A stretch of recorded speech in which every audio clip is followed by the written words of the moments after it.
সবাই ভালো আছেন। আজকে আপনাদের সাথে শেয়ার করব মজাদার এই নাস্তা রেসিপি। একটি ডিম ও গাজর ক্যাপসিকাম দিয়ে কিভাবে এই নাস্তাটি বানাই সেটাই শেয়ার করব। তো দেখি। তো বন্ধুরা, আমি নাস্তার ভেতরের পুরটা বানানোর জন্য এখানে একটা কড়াই বসিয়ে দিয়েছি। কড়াইতে আমি প্রায় 1/4 কাপের মতন সয়াবিন তেল দিয়ে দেব। তো এখানে আমি 1/4 কাপ সয়াবিন তেল দিয়ে দিলাম।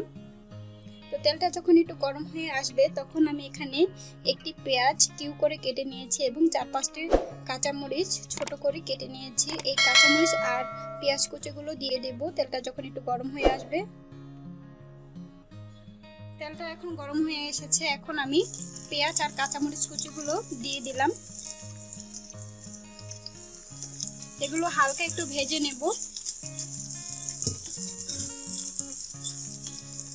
পেঁয়াজটা যখন এই পর্যায়ে আসবে তখন আমি এই সবজিগুলো দিয়ে দেব। এখানে আমি হাফ কাপের মতন গাজর কুচি নিয়েছি। এখানে আমি 1/3 কাপের মতন সবুজ ক্যাপসিকাম কুচি নিয়েছি। আর এখানে একটা মাঝারি সাইজের টমেটো কুচি করে নিয়েছি। এই সবজিগুলো আমি এই তেলের মধ্যে পেঁয়াজের মধ্যে দিয়ে দেব। তো এগুলো একটু হালকা ভেজে নেব নেড়ে চেড়ে। যখন হালকা ভেজে নেওয়া হয়ে যাবে তখন আমি এখানে সামান্য একটু মরিচের গুঁড়ো দিয়ে দেব। ঝালটা আপনাদের পছন্দ মতনই দেবেন, কম বেশি বাড়িয়ে কমিয়ে দিয়ে দেব। এখানে স্বাদ মতন লবণ। তো দেখুন,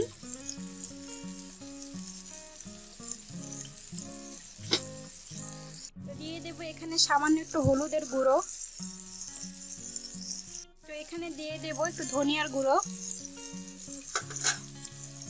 আর স্বাদটা ব্যালেন্স রাখার জন্য এখানে আমি একটি নুডলসের মশলা অ্যাড করব। আপনারা চাইলে এখানে ম্যাগি মশলাটাও অ্যাড করতে পারেন। আমার কাছে এই মুহূর্তে ম্যাগি মশলা ছিল না, তাই আমি একটি নুডলসের মশলা দিয়েছি। তো এই মশলাগুলোর সাথে সবজিটা ভালোভাবে নেড়ে চেড়ে মিশিয়ে নেব।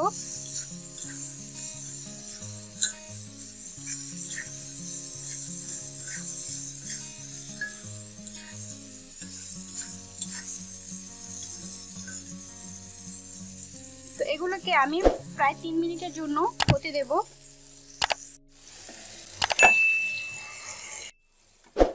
তো 3 মিনিট পরে ফিরে আসলাম। দেখুন, সবজিগুলো প্রায় অনেকটাই হয়ে এসেছে। যখন এই পর্যায়ে আসবে তখন আমি এর মধ্যে একটা ডিম দিয়ে দেব।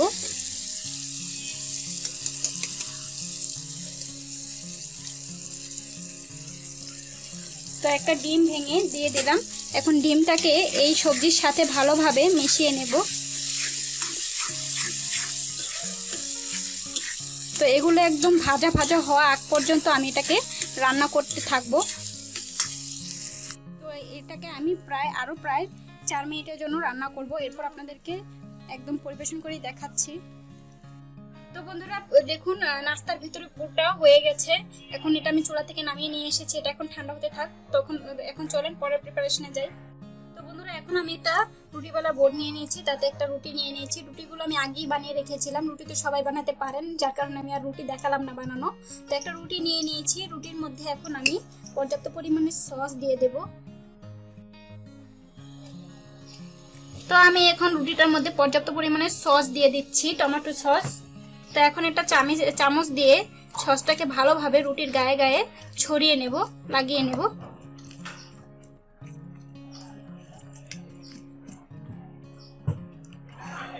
সসটা লাগানো হয়ে গেলে তখন আমি এই আগে থেকে পুর বানানোটা, ডিমের এবং ভেজিটেবলের পুরটা বানিয়ে রেখেছিলাম ক্যাপসিকাম, গাজর আর পেঁয়াজ দিয়ে আর টমেটো দিয়ে, আপনারা তো দেখেছেনই।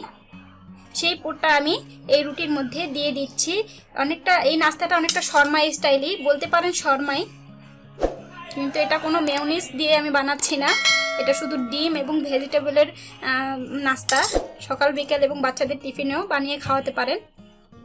তো আমি এক সাইডে এরকম করে পুরটাকে দিয়ে দিচ্ছি। এক সাইডে আমি সুন্দরভাবে পুরটা লাগিয়ে নিয়েছি। এখন আমি এই রুটিটাকে ভাঁজ দিয়ে নেব। তো দেখুন, হয়ে গেল একটি। এখন আমি চুলায় ভেজে নেব। দুটোটাই ভালোভাবে বানিয়ে নিয়েছি। এখন আমি এটা ভেজে নেব। তো নাস্তা দুটো বানানো হয়ে গেছে। এখন আমি এগুলো বাটার দিয়ে ভেজে নেব। একটা তাওয়া বসিয়ে দিয়েছি, এতে এখন আমি একটু বাটার দিয়ে দেব। তো বাটারটা গলে গেলে এখন আমি নাস্তা দুটো ভেজে নেব। তো বাটারটা একটু গলে এসেছে, এখন আমি একটা নাস্তা ভাজার জন্য দিয়ে দিয়েছি।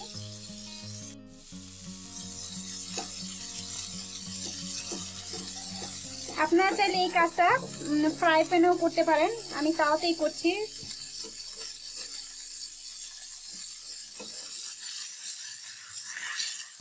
তো এক পাশে একটু ভাজা হয়ে আসলে আমি এটা উল্টিয়ে দিচ্ছি।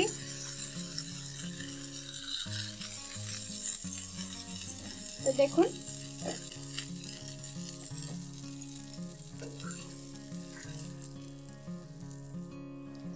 এক পাশ ভালোভাবে ভাজা হয়ে আসলে আমি এটা আবার উল্টিয়ে দেব।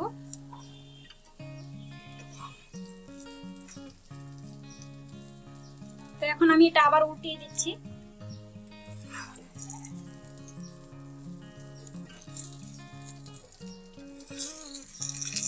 দেখুন শর্মা এটা হয়ে গেছে, মানে নাস্তাটা হয়ে গেছে। এখন এটাকে আমি নামিয়ে নেব। তো একইভাবে আমি বাকিটাও ভেজে নিচ্ছি। আমি রেসিপি সবসময় সহজভাবে দেখানোর চেষ্টা করি। আপনারা লক্ষ্য করবেন যে আমি ঘরে থাকা উপকরণ দিয়েই আমি এই রেসিপিটি বানিয়ে দেখিয়েছি। আর আমি এইটা কেন, আমি সব রেসিপি খুব সহজভাবে ঘরে থাকা উপকরণ দিয়েই বানিয়ে দেখানোর চেষ্টা করি, কারণ রেসিপির উপকরণ যদি ঘরেই না থাকে তাহলে তো আপনারা বানিয়ে খেতে চাইবেন না। তাই ঘরে থাকা উপকরণ দিয়ে আমি সবসময় সহজভাবে রেসিপি শেয়ার করার চেষ্টা করি। তো ভালো লাগলে অবশ্যই চ্যানেলটাকে লাইক, কমেন্ট, শেয়ার করতে ভুলবেন না। অবশ্যই বন্ধুরা আমার চ্যানেলটাকে সাবস্ক্রাইব করে আমার পাশে থাকবেন, আর পাশে থাকা বেল আইকনটি ক্লিক করে দেবেন যাতে করে আমার সব ভিডিও আপনারা সাথে সাথে পেয়ে যান। তো ভালো থাকুন, সুস্থ থাকুন। পরের ভিডিও দেওয়া পর্যন্ত আল্লাহ হাফেজ।